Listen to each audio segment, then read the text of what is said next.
Good morning everyone and welcome back to Football Morning Show. Masih bersama gue Hanif Tamrin, menemani hari Minggu pagi kalian yang gue yakin harusnya nih lebih produktif. Ini Minggu loh guys. Olahraga kek. Ini di kolom komentar mulai ada yang bikin template. Kopi, rokok, dengerin gue gitu katanya pagi-pagi.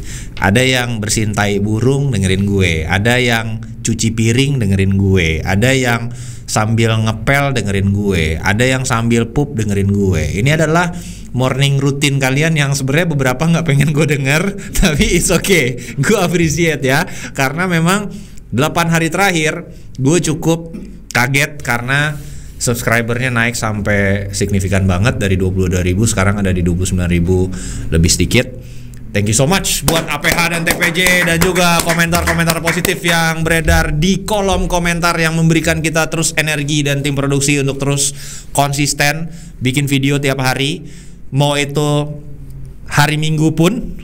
Sebenarnya kan gue minta libur nih. Kemarin gue sempat announce, tapi karena begitu luar biasanya bentuk support kalian, akhirnya gue ngomong sama Yafet akhirnya masuk nih minggu-minggu nih, tolonglah bang gitu kan, kita ini dah gitu, kita coba tetap tapping deh biar besok pagi-pagi biar bisa tetap tayang gitu. Nah bagian dari bentuk apresiasi gue ke kalian adalah gue pengen bikin milestones ya, itu karena sekarang subscribernya mulai kalian mulai berkenan untuk subscribe.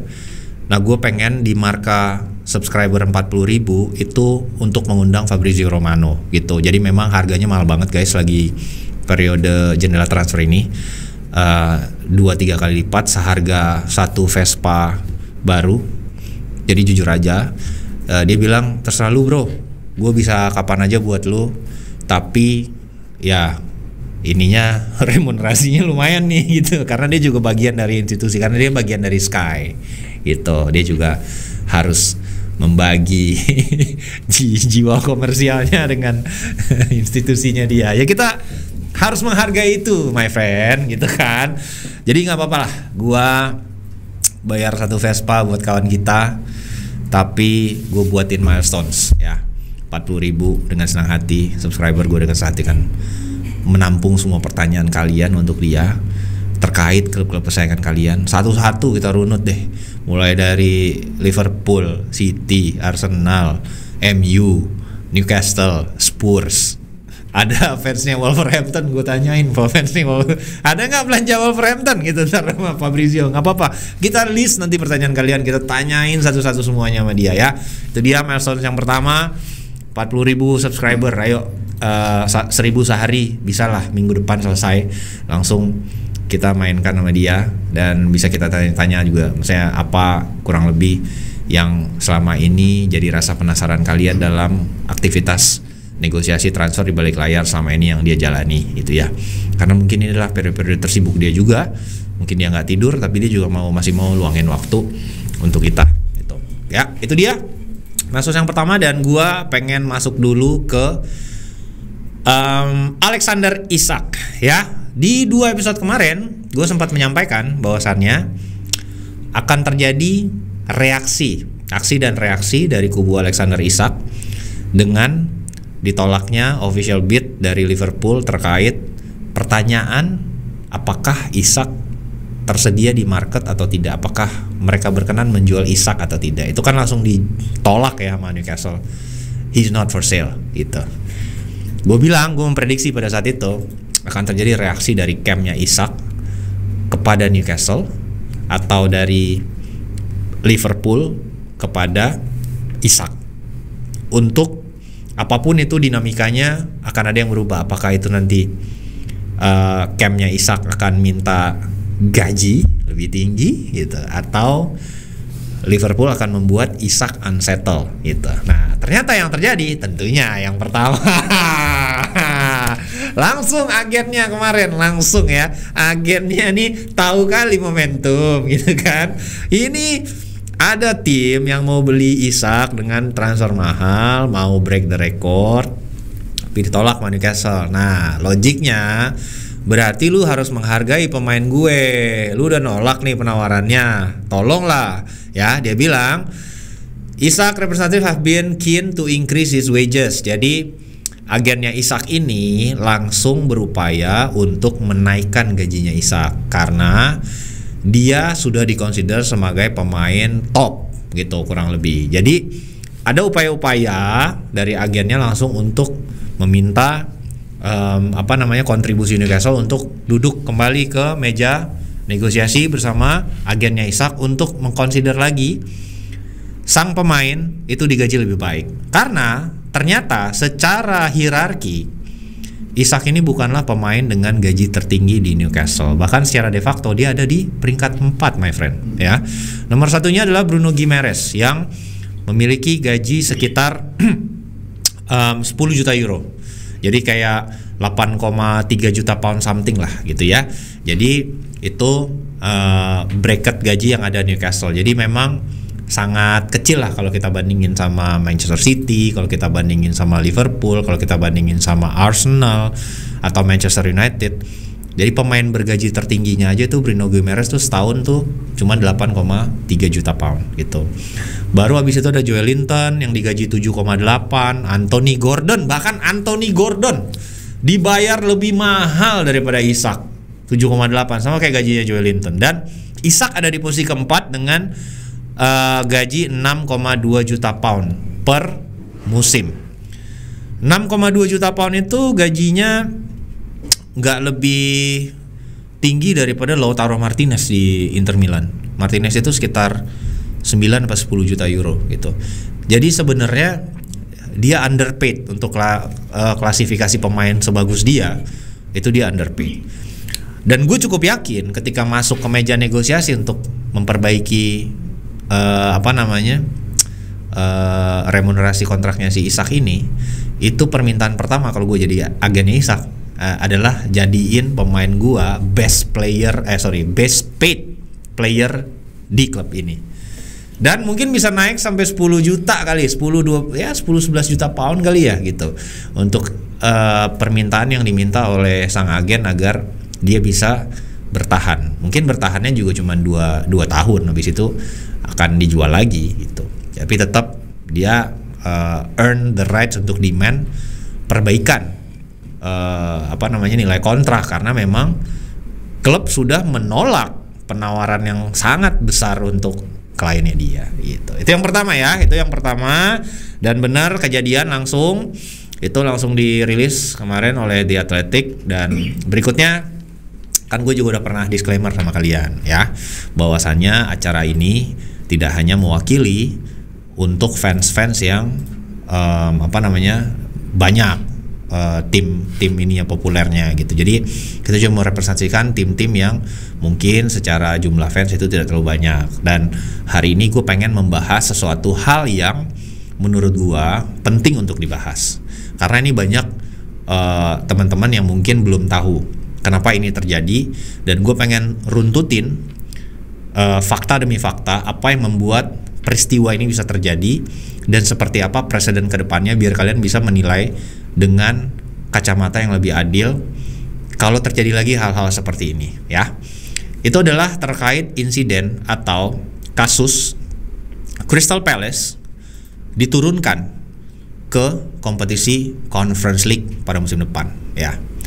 Ini menjadi sebuah headline, kenapa? Karena kan sebenarnya mereka menjuarai Piala FA. Siapapun yang menjuarai Piala FA itu otomatis mendapatkan tiket untuk bermain di Europa League. Jadi kastanya kan Liga Champions, Europa League, Conference League. Nah, tiba-tiba kemarin ada breaking news bahwasannya mereka di-demote atau diturunkan dari kompetisi di Europa League, itu tiba-tiba turun ke Conference League. Jadi kastanya lebih di bawah. Ini tuh signifikan untuk tim seperti Palace. Kenapa? Karena satu, uang hadiahnya tuh beda banget antara Europa League sama Conference League. Uang partisipasi itu beda banget teman-teman gitu. Itu nomor satu. Nomor dua, dari POV fans, tim seperti Crystal Palace main di Eropa tuh nggak tiap musim teman-teman. Buat mereka ini tuh bragging rights dan pengalaman yang langka banget. Gua ngerasain ini kenapa? Karena Palace stadiumnya itu hanya berjarak 2 kilo dari kampus gua dulu. Crystal Palace ini terletak di East London ya. Stadionnya kurang jujur aja. Jadi zaman gua kuliah dulu kerjaan gua liputan peles mulu gitu buat rubrik olahraganya. Sumpah. Dulu tuh gua punya, karena gua mahasiswa di Goldsmith. Jadi tuh kuliah praktek kita itu ngeran website namanya East London Lines ya. Di situ ada politik, ada education, apa segala macam lah, rubriknya banyak gitu. Itu kayak online, berita online gitu.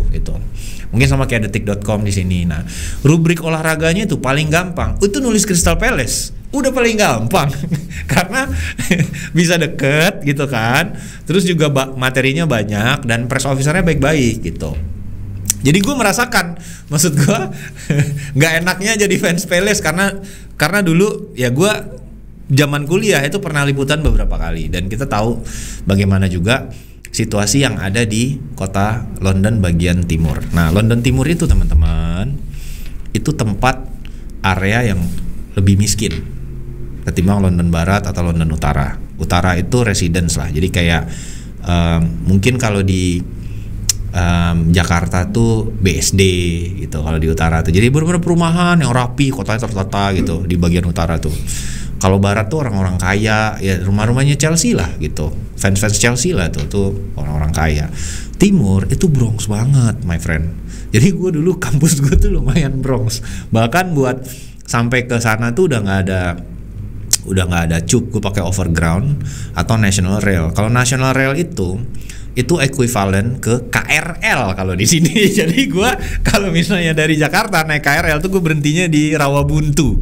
Nah, sama kalau gue mau ke kampus, kalau mau ke dekat Crystal Palace tuh naik National Rail gitu. Bisa naik cube bisa, tapi udah di zona, udah zonanya lumayan jauh lah gitu. Jadi orang yang tinggal di timur itu nggak punya level of quality of life sebagus orang-orang yang di barat atau yang di utara gitu.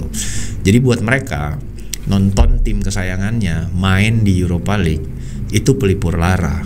Tiba-tiba sama UEFA dicabut dan didimot. Kalian ngerti nggak perasaannya? Kalau gue sih sakit hati kalau gue jadi fans Palace ya, gue sakit hati banget. Nah, sekarang kita runtut kenapa ini bisa terjadi ya?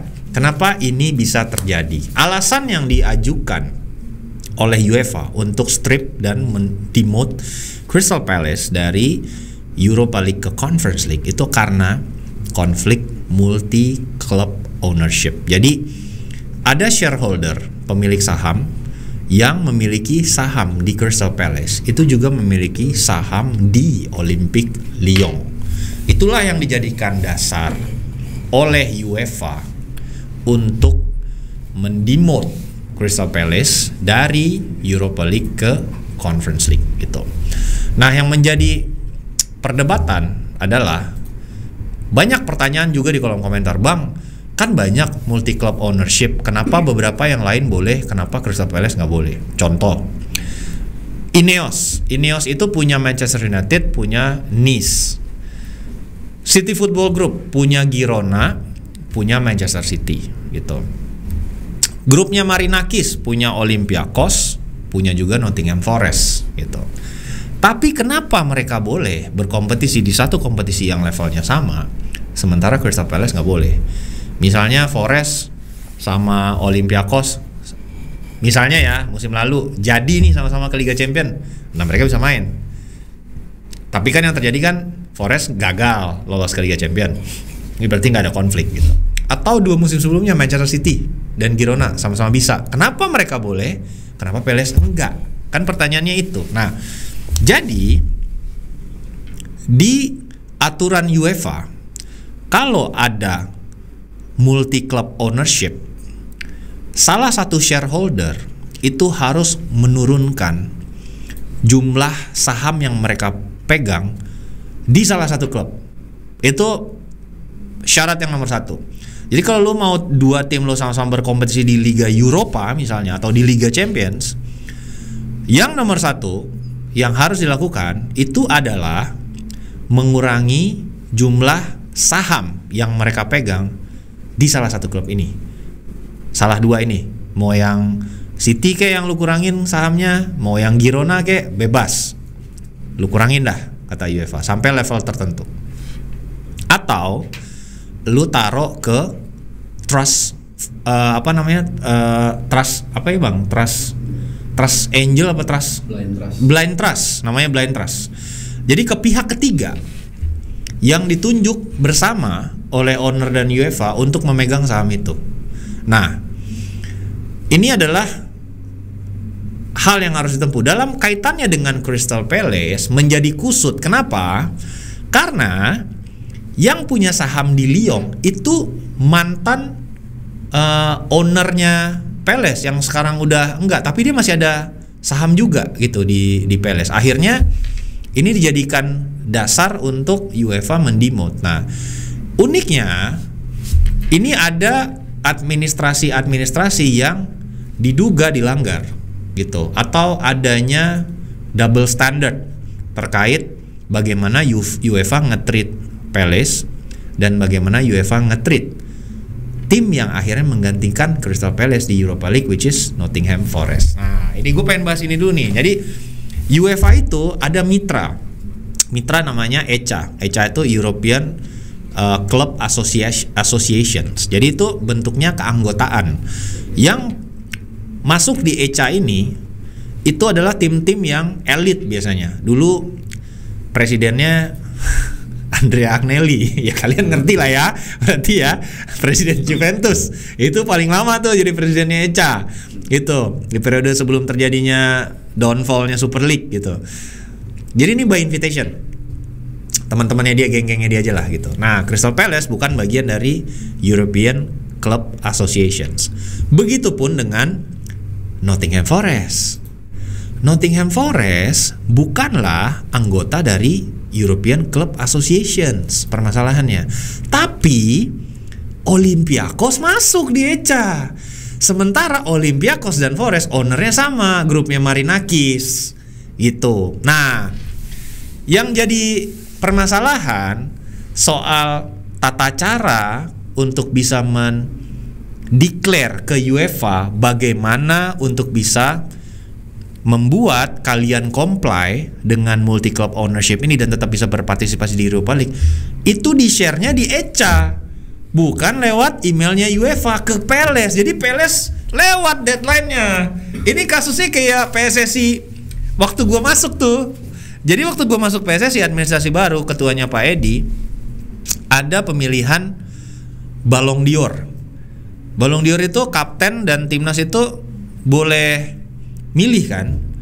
Nah, tapi karena email-emailannya belum di handover, jadinya tuh kita nggak ngevote guys. Dan itu jadi berita pada saat itu. Wartawan bertanya, kok kita nggak, pas di recap kok kita nggak, bukan Ballon d'Or ya, apa yang penghargaan FIFA lah, intinya pemain terbaik ya pada saat itu, kok kita nggak ngevote gitu. Ini kejadian juga nih karena email tentang tata cara untuk bisa comply dengan multi club ownership itu dan deadline-nya kapan, di-share-nya ke grupnya ECA, European Club Associations, padahal Crystal Palace nggak di situ. Nah, uniknya Forest tahu karena Olympiakos itu adalah anggotanya ECA. Jadi Olympiakos ngasih tahu ke Forest, ownernya sama.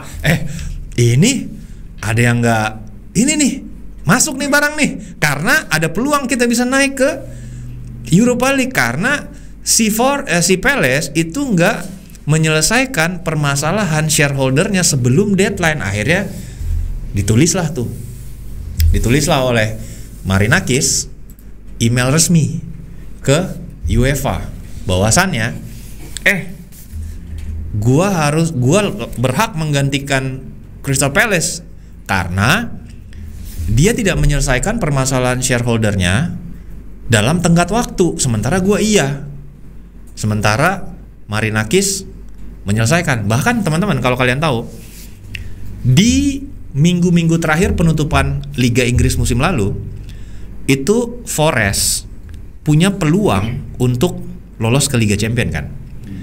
Marinakis ini udah ngerubah sahamnya langsung di Forest karena Olympiakos sudah pasti main di Liga Champions. Jadi sebelum musim ditutup, sahamnya udah dirubah tuh biar dia dua-duanya bisa masuk Liga Champions. PD-nya gede nih Marinakis nih gitu kan.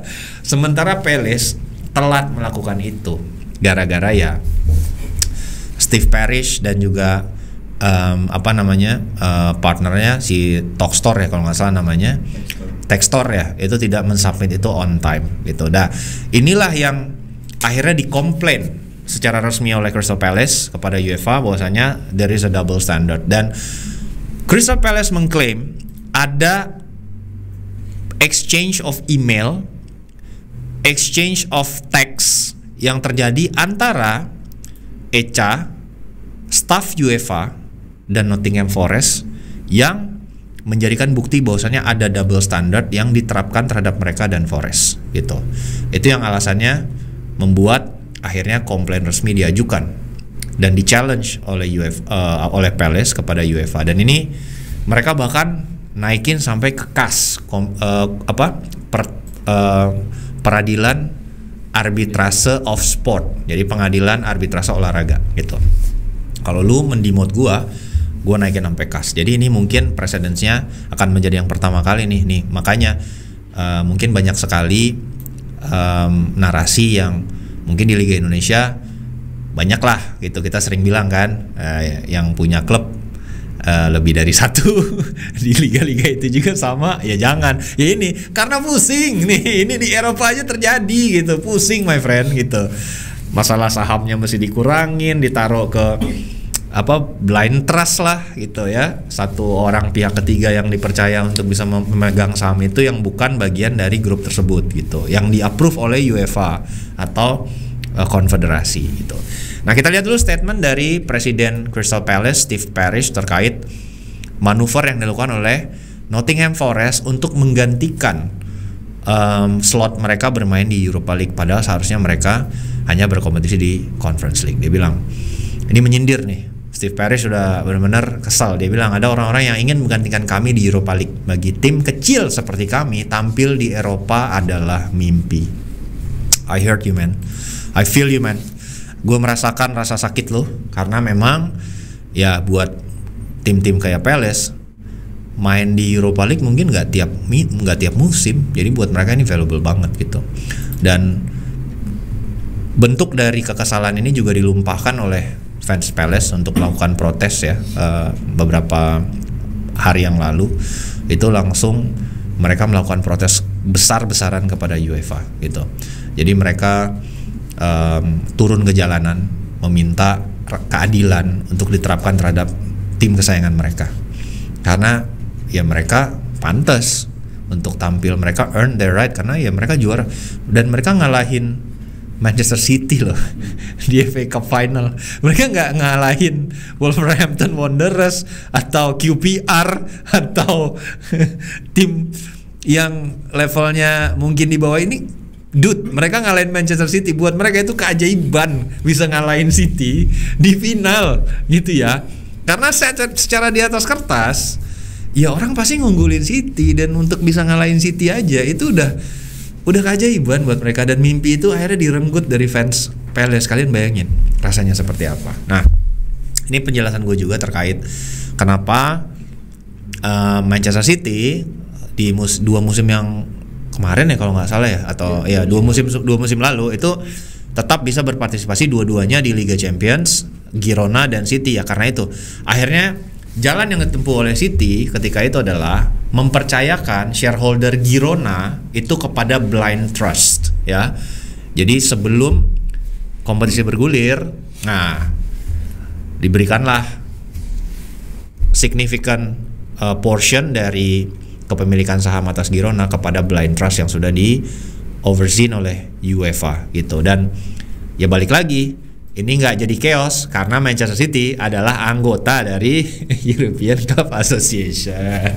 Mungkin Girona enggak, tapi City ya. Jadi dapat emailnya gitu kan. Ini juga itulah teman-teman ya, permasalahan administrasi yang akhirnya membuat ini menjadi kusut gitu. Nah, itu kurang lebih sedikit penjelasan gua terkait alasan kenapa Crystal Palace ya bisa terancam gagal untuk bisa tampil di Liga Eropa pada musim ini. Semoga kalian bisa sedikit paham konteksnya kenapa ini bisa terjadi, dan ketika nanti terjadi lagi presiden kasus seperti ini jadi nggak kagok gitu, kayak oh ini masalahnya ini, jadi tahu gitu kurang lebih. Nah, Itu dia buat episode kali ini. Di hari Minggu kita ngomongin hal-hal yang sedikit berat, teknis banget, tapi menarik lah, karena kita merepresentasikan tidak hanya tim-tim besar, tapi juga mungkin teman-teman yang mendukung tim-tim yang lebih kecil. Dan kembali lagi gue mengingatkan buat teman-teman semua, gue akan bikin milestones sebelum gue tutup.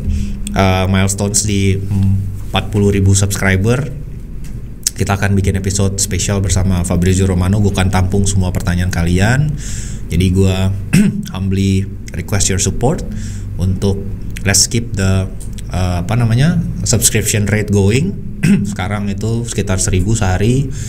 I think we can do it together gitu. Jadi kita besarkan komunitas ini, dan di marka 40.000 kita tanya semua pertanyaan yang pengen kita tanyain ke Fabrizio, itu nomor 1. Dan nanti gue juga menyiapkan sebuah kejutan sebelum Premier League musim yang baru dimulai, yang nanti akan gue sampaikan di episode berikutnya. But anyway, terima kasih buat kalian yang sudah menonton di minggu pagi ini. Semoga aktivitas kalian bisa seru, fun, dan have a lovely weekend. Sampai jumpa di episode hari Senin pagi. Tentunya tetap semangat. Let's go!